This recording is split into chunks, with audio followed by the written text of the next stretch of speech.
Bonjour à tous. Aujourd'hui, je vais vous lire le chapitre 17, un duel mortel de Angèle l'Indien blanc de François Place. Et avant de commencer, n'hésitez pas à vous abonner, liker, commenter, partager et n'oubliez pas la cloche de notification, pour recevoir toutes mes prochaines vidéos. Merci. Alors, allons-y. Chapitre 17, un duel mortel. Posté au-dessus d'un trou d'eau, je guettais la sortie d'une loutre, l'arc tendu, une flèche engagée dans la corde. Les arcs de Woana sont des arcs courts, très durs, et leurs flèches à l'inverse sont légères, aériennes et presque aussi longues que de petites lances. Elles ne volent pas sur de grandes distances, mais elles sont précieuses et leurs pointes transpercent aisément une proie de part en part. On les utilise à la chasse aux petits gibiers et aux oiseaux de mer, plus rarement à la pêche. La loutre, méfiante, avait donc sorti le bout de son museau. Elle resta quelques instants, l'œil aux aguets, les moustaches frémissantes, puis elle s'élança et commença à nager, et ma flèche l'atteignit sans faillir, pile entre les deux épaules. Presque aussitôt, une seconde flèche siffla à mes oreilles. Si je n'en avais un bref instant pressenti la vibration, nul doute qu'elle m'aurait perforé le crâne. Mais je penchai vivement la tête et elle se contenta de me soulever une mèche de cheveux avant d'aller se perdre dans une éclaboussure. Jaillissant des fourrés, un plume grise sauta dans l'eau juste sous mon nez. Tilal. Il s'empara de ma propre flèche et la brandit au-dessus de sa tête avec la loutre qui gigotait encore au bout. Elle est à moi, cria-t-il. Je ne lui laissai pas le temps d'en dire plus, je bondis à mon tour et l'agrippai à la gorge. Il s'y était préparé. Un violent coup de poing asséné à la tempe me fit lâcher prise. Je réussis cependant à l'entraîner dans ma chute, et tout en basculant vers le fond, je parvins à bloquer son menton dans le creux de mon bras. Une fois sous l'eau, je repris l'avantage, et comme je savais qu'il tiendrait moins longtemps que moi sans respirer, je l'empêchai par tous les moyens de sortir la tête de l'eau. Il se débattit un bon moment en me frappant du poing et du genou, essayant même de me griffer les yeux. Mais ses coups perdaient trop de force et je maintenais fermement ma prise. Il céda souvent en laissant échapper un flot de bulles de sa bouche grande ouverte. Je relâchai légèrement mon étreinte. Il crut pouvoir reprendre son souffle, se cambra violemment pour inspirer une goulée d'air. Je lui replongeai aussitôt la tête sous l'eau. Je ne voulais pas le noyer, juste lui donner une bonne leçon. Et à la 5e répétition, il s'écroula sur la berge, hors d'haleine, humilié, toussant et recrachant l'eau, frissonnant de colère.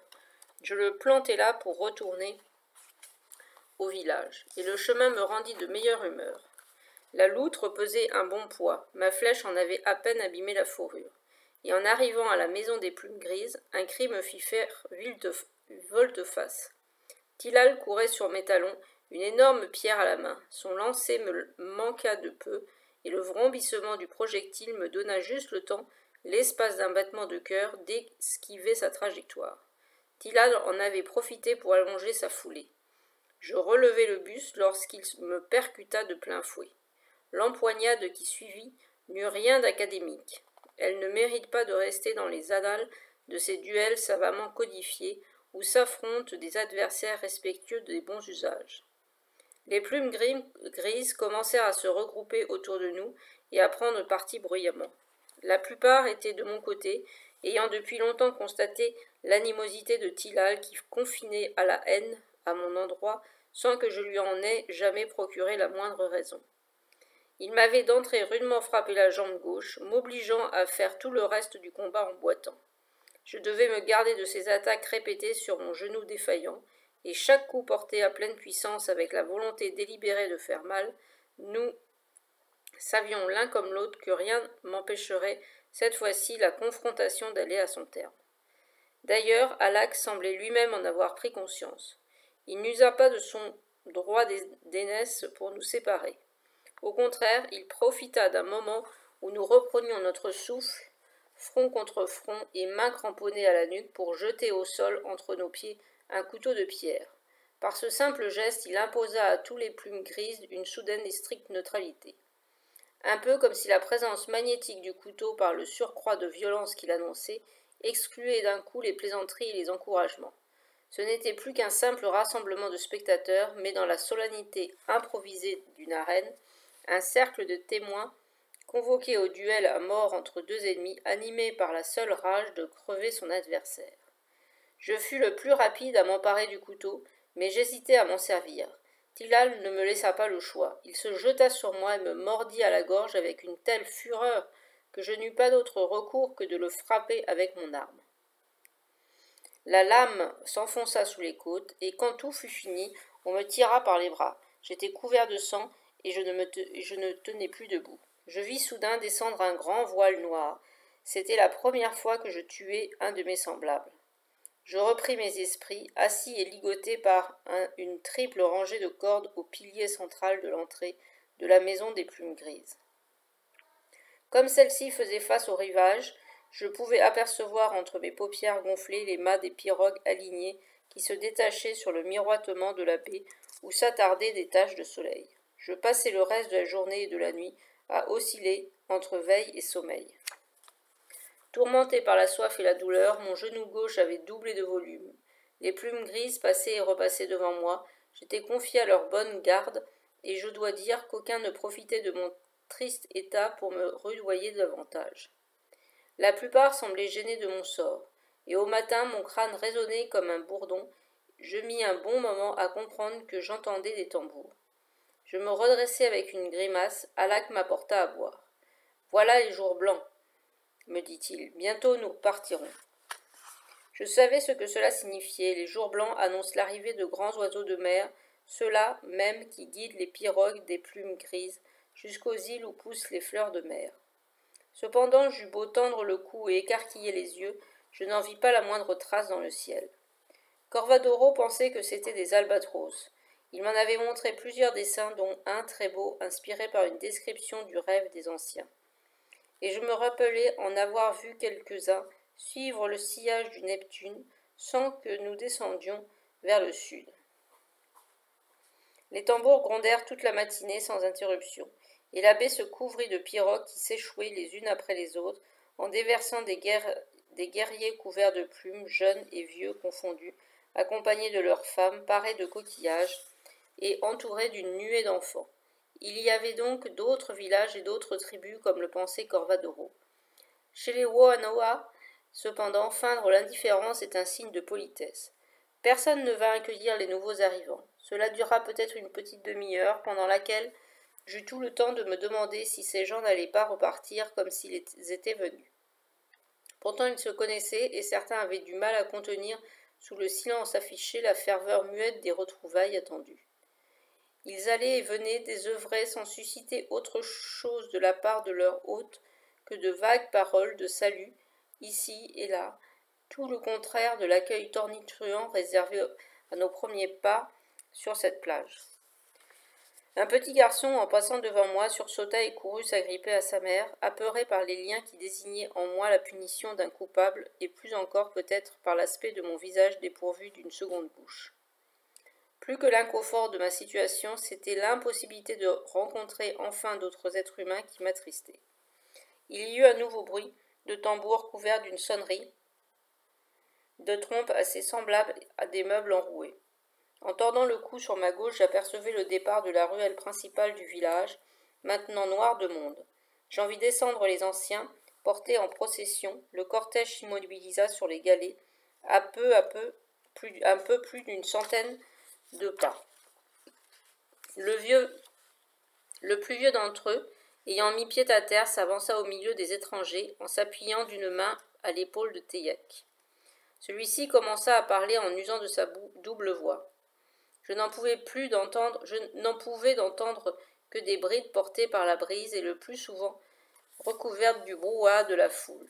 Mais leur discordance sourde, presque désagréable, me donnait la chair de poule. Après un long, très long discours, un autre vieillard appartenant au clan des visiteurs répondit sur le même mode. Après quoi les deux groupes se mélangèrent en laissant enfin libre cours à la liesse et aux échanges de cadeaux. La silhouette reconnaissable entre mille de Corvadoro s'étraya à grand-peine de la multitude. Il grimpa et soufflait, les degrés conduisant à mon observation forcée. Les deux plumes grises chargées de me surveiller s'éloignèrent de quelques pas, par respect pour son âge. Je réfléchis au moyen de vous sortir de là, Angèle, Mais j'avoue que cela ne sera pas facile. Vous êtes un meurtrier. Ce n'était pas un meurtre. Je précise, meurtre égale mort violente, sans verser. Ce n'était pas un meurtre, je n'ai pas dit assassin.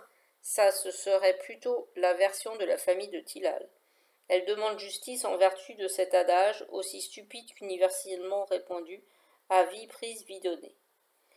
2 fois dans la même journée, Tilal a tenté de me tuer par surprise. Il aurait recommencé jusqu'à me voir couché mort à ses pieds. Et il aurait fini par y parvenir. Je l'ai combattu face à face devant tous les autres, plumes grises. Si les siens veulent le venger, qu'ils le fassent. Ne faites pas le bravache, Angèle. Peut-être ne l'avez-vous pas remarqué, mais vous n'êtes pas vraiment en état de vous défendre. Corvadoro poussa un soupir et s'assit à mes côtés. Il entoura ses genoux cagneux de ses bras croisés et laissa longuement divaguer son regard, sans ajouter de parole. C'est bizarrement une journée resplendissante. Nous avons un sursis. Les funérailles de Tilal auront lieu d'ici 4 jours.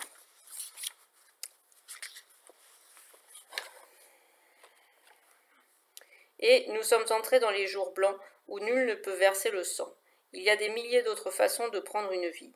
On ne peut rien tenter pour l'instant. Cet endroit est pire qu'une prison, vous y êtes exposé à la vue de tous et vous n'iriez pas loin en traînant la patte. Je vais encore vous plaider votre cas. Théiac m'écoute. Je lâchai malgré moi un petit rire secoué de dédain. Théiac, le vieux borgne, il ne bougera pas d'une oreille. Le père de Tilal, c'est Waougat, le chef des chasseurs. Il ne laissera pas la mort de son fils impunie. Mes gardiens mirent fin à notre conversation. Il s'éloigna après les durs mois d'hiver, l'exubérance du printemps éclatait dans les cœurs. Les plumes grises étaient les héros de la fête, et chaque clan mettait un point d'honneur à se distinguer. Beaucoup s'étaient peint le corps de motifs alternant des bandes d'argile claire avec des cercles plus foncés. Certains avaient aiguisé les dents de leurs sourires dessinés, d'autres rehaussaient leur chevelure noire corbeau avec la blancheur éclatante des coquilles de nacre. Ceux du clan d'Alac se reconnaissaient à leur démarche balancée et à leur coiffe orientée vers le bas en signe de deuil. Tous remontaient la plage dans le sens puis dans l'autre de la base du piton jusqu'aux lisières de la forêt. Et retour en paradant par de petits groupes devant les jeunes filles des autres clans qui profitaient de ce bref moment de liberté pour faire semblant de les ignorer. Toutes sortes de langages se pratiquaient quand ils se croisaient, y compris ceux du regard, qui n'étaient pas les moins éloquents. Je ne revis pas Corvadoro. Il avait renoncé à me venir en aide, ou alors on ne lui en avait interdit. Alac me rendait souvent visite avec de l'eau et de la nourriture. De tous, il était sans doute celui qui affichait le plus nettement son regret que les choses se soient passées ainsi. La 4e nuit, après le combat, je vis brasiller une lueur au sommet du piton qui domine le village. Et j'entendis une rumeur accompagnée de tambours. Des plumes blanches vinrent me détacher. 2 d'entre eux me saisirent par les poignets, sans violence, un peu comme on prend un enfant par la main, et n'entraînèrent au milieu d'une foule déjà considérable amassée au pied du piton. L'ascension commença dans la lueur sautillante des torches, le long d'un sentier qui se hissait de roche en roche. Les 2 hommes m'aidaient à passer les endroits difficiles, ils ne m'aidaient pas à lier les mains et mettaient une certaine douceur à me guider vers le sommet. À mi-parcours, la douleur dans le genou me fit trébucher. Je manquai de peu une chute spectaculaire dans la nuit du précipice. Tout en haut, le chemin déboucha sur une large plateforme. Les anciens avaient déjà pris place, probablement arrivés au début de la nuit sur le dos du vigoureux des porteurs. Ils étaient tous assis sur les genoux, alignés en demi-cercle face au vide et à un énorme bûcher où brûlait un corps. J'eus un tressaillement d'angoisse en reconnaissant Waougat, le chef des chasseurs et père de Tilal. Debout devant les flammes, il portait dans ses mains tendues à l'horizontale une flèche empennée de noir. Il ne m'adressa pas un regard.